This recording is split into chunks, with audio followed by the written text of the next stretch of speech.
Welcome to the Hank Cisco Show. Don't touch that remote, ladies and gentlemen. I got a show here today. My guest is one of the most important guests I've ever had in my 26 years.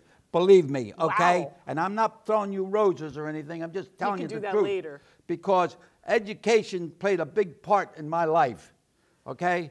And I'm from an 8th grade dropout. Here I am interviewing the president of the Montgomery County Community College. Now, you know, education so much that when I was on the police department, I put so many years in, and I was an 8th grade dropout, and somebody was, you better get an education because after you leave this job, you're going to have some kind of a diploma in your back pocket. You need more than that. And I did, and I enrolled in the community college, and I am one of the first graduating back in 1964. So, without further ado, I want to open my show, and I'll tell you who my guest is. But first, this song was written in 1907, okay? School days, dear old golden rule days, reading and writing and arithmetic taught to the tune of a hickory stick. When you were a queen in calico, I was a barefoot beau, and you wrote on my slate, I love Joe. We were, when we were a couple of kids. Okay? Back to our youth. My guest today is Dr. Karen Stout, who is the president of Montgomery County Community College. Let me just tell you, you talk about power. She has power. She knows how to use it. You know, left hook, right hook, uppercut. She has under her command over 185 teachers.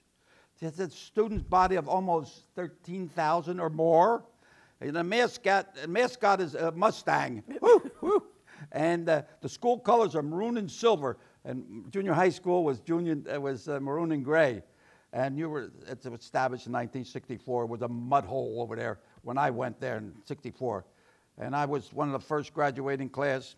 And first class was above a shoe store, Cutchie-Hawken, and then Cutchie-Hawken High School was closed down. We used that for a while. That's right. And then we went to the mud hole up there, and they were building on. We were walking on planks and all. So, ladies and gentlemen, you are the president, and I understand you are leaving for a higher position.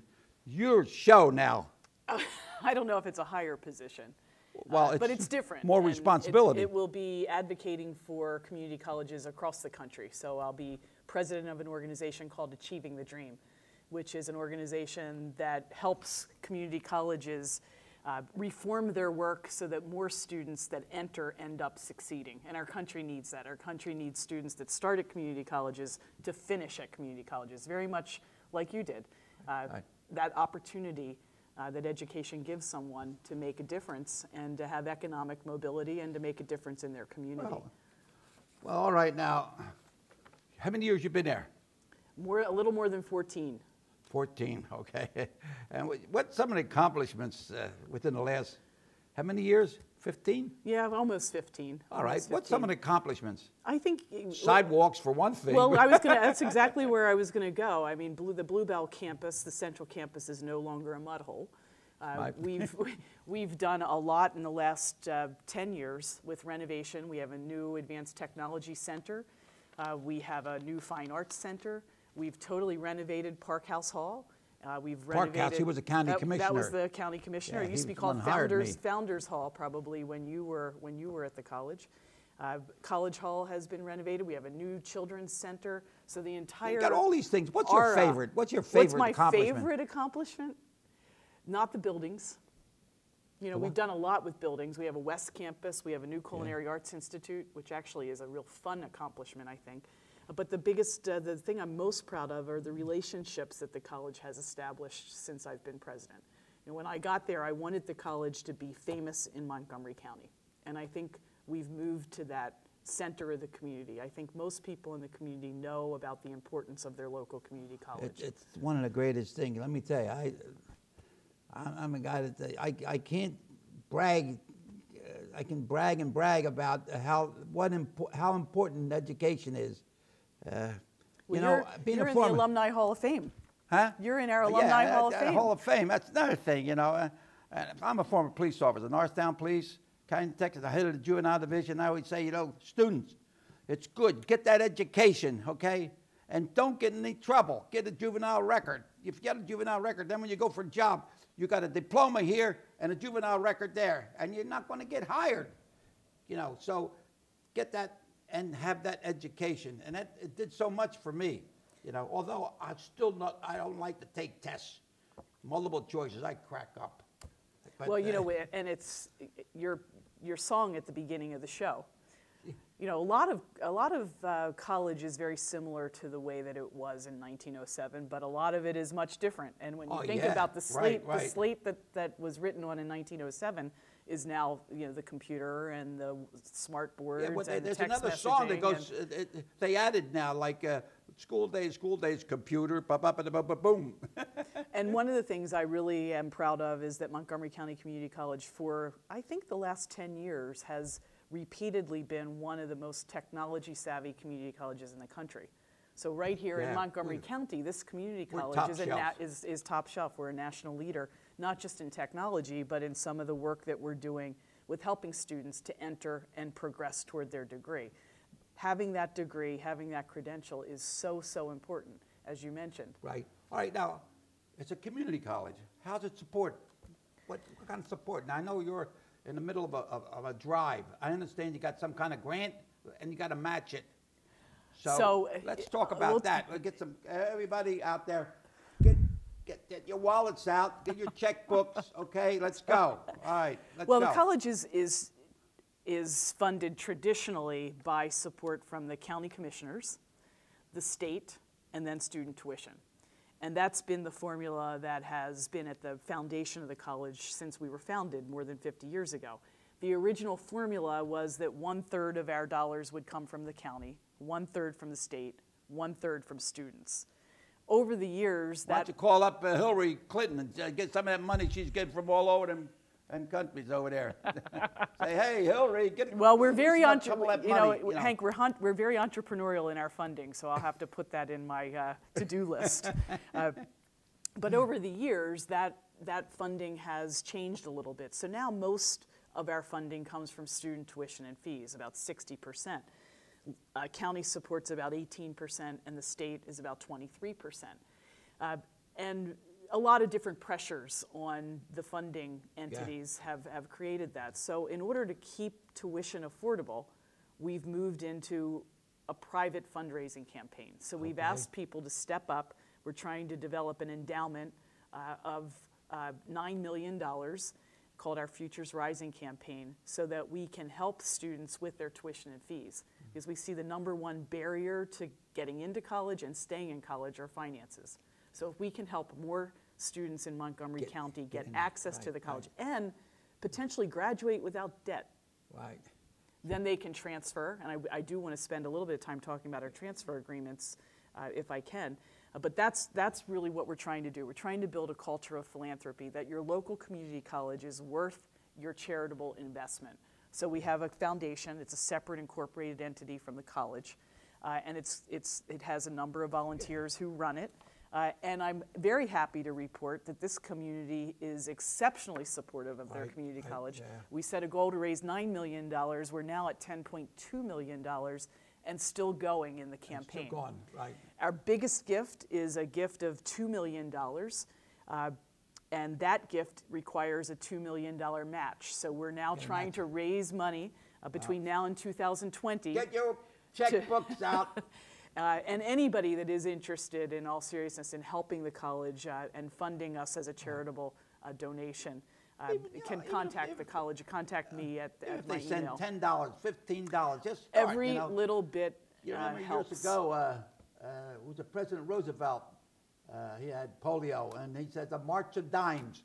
And people were sending dimes in, and there was just piles and piles of dimes. So now you get that green folding stuff like lettuce, boom, boom, boom, boom, get it out there, And, it's been so successful. The college has been so successful with I was so impressed with the teachers there when I was there. Now, remember now, here I was, an 8th grade dropout. I was 14 years on the police department. Here I'm going back to school. And I did not like school too much, okay? I wanted to be a professional boxer. I said, I don't need no education for that, okay? So I dropped out of school, you know, but I'm not, I don't know, I should say I'm a little upset that the teachers at that time allowed me to drop out. When they saw that I had interest or something, I wasn't showing any interest and all, should have grabbed me by the collar and say, come on, you know, but they didn't do that. Teachers are so important in education, okay? Now, how does, you know, the high school, elementary, they plant the seeds, okay? High school, they, you know, fertilize, move it along. Now, how does your college work with the high schools to make the flowers grow, make the tomato plants grow, so we have tomatoes and they'll have spaghetti and all that stuff? Well, we do a lot of work with the school districts in Montgomery County. It's kind of our bread and butter. So we start with working with high school students when they're in 10th and 11th grade. Many of them have access to college classes either on their high school campus or at the college or online. And we call those dual enrollment opportunities. So high school students can get high school credit and college credit at the same time. And our faculty then are working with high school faculty a lot of times to make sure that the high school curriculum is aligned with the college curriculum. We also have a program that you would have liked when you were back in high school and you left high school, and it's called our Gateway to College program. And that program helps students that have dropped out of high school or who are about to drop out of high school, junior high school, to come to the college for a full day experience. They get their high school, it's an alternative high school in a way. We call it our early college high school. Those students, many of them are very academically motivated. They just didn't fit with the high school environment. So they come to our campus, either Central Campus or West in Pottstown, and they have they're still a high school student. They take all their classes at the college. They're taught by college faculty. Is that sort of removing the fear? Is there a fear in high school? Well, I think it just gives a different environment, and some students just like to have, they don't thrive in a high school environment. So they come to a college, it's a different environment, it's a different support system. The faculty are trained to help students who want to have that alternative experience. You know, I think myself, I went to both public and parochial schools. And when I went to parochial schools, I'm not knocking a Catholic, I'm a Catholic, okay? But I don't want to say, some of them nuns, oh my God, I was so scared of the nuns, I couldn't learn. I was scared. So structure. I had one nun, I mean, she had the backhand like Muhammad Ali, boom, you know. Well, structure and context and peer support are all kind of those intangible things that influence whether students want to stay in high school or not. They come into the college environment and all of a sudden they thrive. They get an opportunity to graduate from high school, and many of them are earning college credits at the same time. Well, you get the GED, that's what I did. Well, yes, and then we have a GED program at our West Campus, which is more of a traditional in other words, kind even of if you fall program. down, you're still another place picking you up. You're over here, till you get there. That's the beauty of the community college. We are here to help the academically prepared, the academically unprepared, the motivated, the unmotivated. Whatever it takes, we will meet students where they are to help them get to graduation. You want to show that picture? Is that from the college? That's me when I graduated from Montgomery County Community College. There you go. And so we have this whole completion challenge going on in our campus right now. It's called our Completion Fest. And we ask students to sign a pledge that they're going to graduate. And that is a very inspiring photograph. Well, and this led me to the education on taking tests. As a policeman, I put 26 years with that police department. And then I became a boxer, okay? And then I got married. So let's put the married one, let's put that one down for a second. Let's look at the ones, I mean, I think this is really interesting and instructive for students watching this. That was my last day on the police department. I took the uniform off. Because we all don't know exactly what we want to be when we grow up, right? Well, Did you know what you wanted to be? My father was a shoemaker. We all worked in a shoe shop. And one of the things that the community college experience does is it helps a student navigate and explore and figure out exactly what they want to do and leave with a credential so that they can transfer to any number of colleges and universities. Can I give you an experience? Absolutely. I think we learn from somebody else. You know, so you go in the gymnasium and see how a guy, I think, I never learned how to learn. I think that's one of my things that I never, until I went to Montgomery County Community College where I could sit and loose and have the teacher talk, say, look, I'm not going to give you a tester. I want you to listen what I have to say. You don't have to write down everything I'm saying, okay? And that turned education around for me. I was interested in, I wanted to know about history. I wanted to do some writing, you know, and I didn't get it until I went to college. Learning how to learn, that is so important, and that's what our faculty do. If you learn how to learn, you learn, and you become smart, and you get a good job, you know. It helps our students get a job. It also helps our students transfer. So we have great relationships with our four-year colleges and universities. So any parents that are watching the show should be thinking about the value of the community college those first 2 years and how our credits transfer anywhere in the country. But we have very strong transfer partnerships. Run that by me again. Our credits will transfer to any college or university in the country. Okay. And we also have very sound transfer agreements with selective colleges like Bucknell and Dickinson and Bryn Mawr and Lehigh, Temple. I mean, I can begin to, geez, there are probably 30 or so that we have solid transfer agreements, meaning that you come to Montgomery County Community College, we mirror your first 2 years to that of the institution that you want to transfer to. Right. You know, and you save $45,000 in doing that, if you think about doing that. Yeah. Well, so, all right, I want to get some information. I'm a parent. I want to get some information. What do I do? Who do I call? What number? Oh, well, you can go on our website, www.mc3.edu. Right. Go up onto the About Montgomery County Community College. That'll take a parent into our admissions area, and you can contact someone right from there. Education. Someone will be right back in touch with you. Education, right? Education. Experience. Absolutely. Get out there. If you want to swim, you got to get in the water, okay? Well, what's the one? Take a lesson from the turtle, which never gets anywhere until it sticks its neck out. Right. Right So, from the words of you got that. You got Cisco Kids' words of wisdom. And all sunshine makes desert. You have a bad day, say, well, no, you know, if you want a beautiful garden, you have to have rain, the snow, and everything that goes with it. But let me give you a little thing here.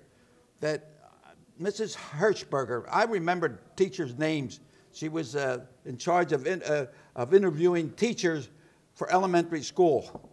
And I was a motorcycle policeman here, you see, and I used to wear the gloves, and my fingers used to get dirty. So just how important it is when you go for an interview. You got all this education, now you go for an interview. And you know what she told me? She says, you know, when I interview a student, or I mean a teacher that's going to get a job, and I look at his fingernails, and if I see he has dirty fingernails, I say, well, if he don't take care of his fingernails, how's he going to take care of somebody else? You know, I thought to myself, I wonder how dirty, now my finger's like this. I always keep my fingers clean. And then, well, that's the attention to the small details. And then I moved, I went on Powell Street, and I asked, I had an Irish gravedigger at St. Patrick's Church. He was over there living next to me, and I needed some dirt in my backyard. I asked him to get a bushel of dirt from the cemetery, St. Patrick's Cemetery. He said, we don't have dirt at St. Patrick's Cemetery. I said, well, he says, we have soil. He says, dirt you find under your fingernails. So you learn a lot outside the school, and you bring it in here, over there. Keep your mind full. Do you remember any of your teachers from Montgomery County Community College? Oh, Mr. Long, and there's one, he was a German teacher. He took a liking to me, and he always gave me good marks, you know, and he would sometimes get me to go up to class, or psychology or so. And then we had another guy that was had a big demonstration in Norristown, and he was leading the demonstration, and I was, you know, one of the police officers. I was, you know, going the other way. Next thing you know, he's a teacher. He's in the class. He says, Hank, he says, I appreciate when I was working there, I thought I was doing something good, but I didn't realize that the police officers had a job to do. Well, you started at the Conshohocken campus, right? No. Oh, you started in Bluebell. What? When you came, you started in Bluebell. The first building. The first building. Then I think they opened in 1972. And then the How old were you? How old were you when you came to I Montgomery? don't know. Wow, whatever. I don't know. Were you? I'm you 91 now, well, so I was 28, 29, I don't know. So you were an adult student, and that's the other thing that I wanted to make sure that I mentioned today. I want you to. The average age of a student at Montgomery is about 27, and we have a lot of students right out of high school, but we have a lot of students who are adult students that are coming back to college. They have credits, they want to complete a degree. They're in the workforce and they need new additional skills to remain employed. They're unemployed and they want to get a new skill to get re-employed. So we do a lot of work with adult students. That's really something that's really important. That's something, people don't realize, an educated country is, I guess, I don't know if I call it educated country. I think it's the system, the educational system. Well, people knock it. What's the problem? Is there any? Well, a I lot put of people. You in charge now. What do you want to do to change? A lot of people in the world believe that the United States has the best higher education system in the world, globally, and there's some evidence that we do. We are the only country that has has community colleges, that has open access colleges, meaning that you can come to the community college. And you don't have to have certain grades or certain test scores to get into the college. Oh, okay. What you need to have is an attitude that you want to get an education. And we will meet you where you are and customize your pathway. You have to have what? Attitude. Attitude. Okay, let me tell you. You have a quote on Newt attitude. Rockne was a great football coach from Notre Dame.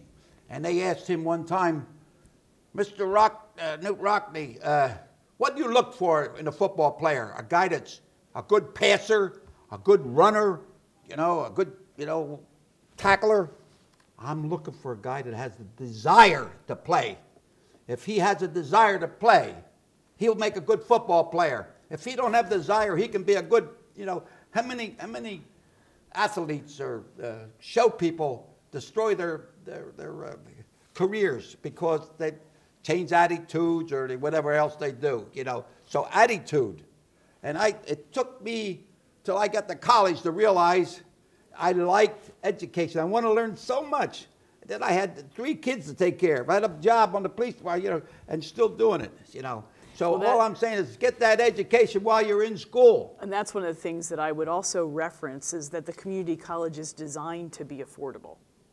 So a lot of people think, well, the community college doesn't cost a lot, so it must not be as good. That's totally not true. Oh, yeah. That's totally not true. We're designed to be affordable. We're also designed to be of a high quality. Yeah. And I think parents that are out there thinking about the daunting cost of higher education and beginning to plan a pathway for their sons and daughters to get access to college should definitely be thinking about community colleges as that entry point for their sons and daughters to get a college degree. We have one of the students we profiled in our campaign, our private fundraising campaign, and he sticks in my mind because he was our commencement speaker a couple of years ago, and his name's Antonio.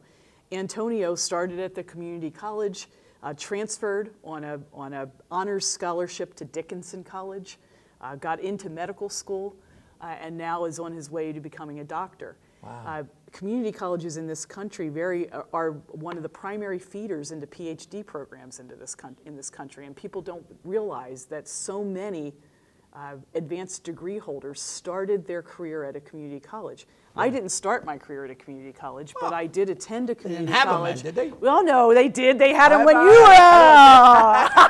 You can't pull that on me. Oh. But when I finished my bachelor's degree and I wanted to get my master's degree, I went back to the community college to grab some credits to help me be better positioned to get into my master's program. Hey, you can't kid a kidder, right? Well, let me tell you. That's not on here. Well, you're holding up. Look at you. You look like a high school student, and here you're. Oh, well, thank you. The president. Well, thank you. Here's another picture here when I was the policeman, and I just want to show you. And do you know who trains most of the police officers in Montgomery County? Huh? Do you know where most of the police officers Yeah, in Montgomery they go- County right, go to the right, Municipal right, Police right. Academy at the college? You're right. All right, we got 30 seconds. We Tell have me. 30 seconds. Hey, go ahead. Tell me something about the college. What do you leave me with? We need money, right? Well, anybody that's interested in helping. All right, here's a boxing glove. You're going to need a boxing glove. Oh boy, I have. Oh, all right. You're okay. going to need one of these here too. All right, these are the things I'll take with me to my next job at achieving the dream. This is wonderful.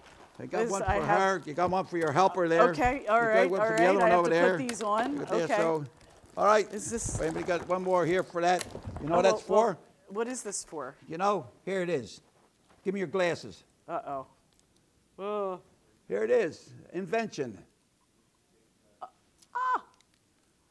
Should I trust this man with my glasses? Hey, it cleans Cleaning your glasses. the glasses. How about that? That's pretty cool. All right. That's pretty cool. Ladies and gentlemen, thanks a lot for allowing us to come in and tell some stories about. Thank you for having me on. It's been a pleasure. Well, listen, lots of luck and keep bobbing. I will. And in boxing, they say bob and weave, slip and slide, and keep your trunks off the canvas. Okay. All right. All right. Thank you. Thank you. Here. And we say in Italian, alla salute, to your health. Adios. Your home. Believe me, education is so important, and the community college has been moving forward. They need help financially. So help. Make a phone call to your state senator, whoever it may be, corporations and all. I know they gave some money, say, yeah, but, you know, come up with a little bit more. So until we meet again, keep bobbing and weaving, slip and slide. May God bless each and every one. Adios, amigos.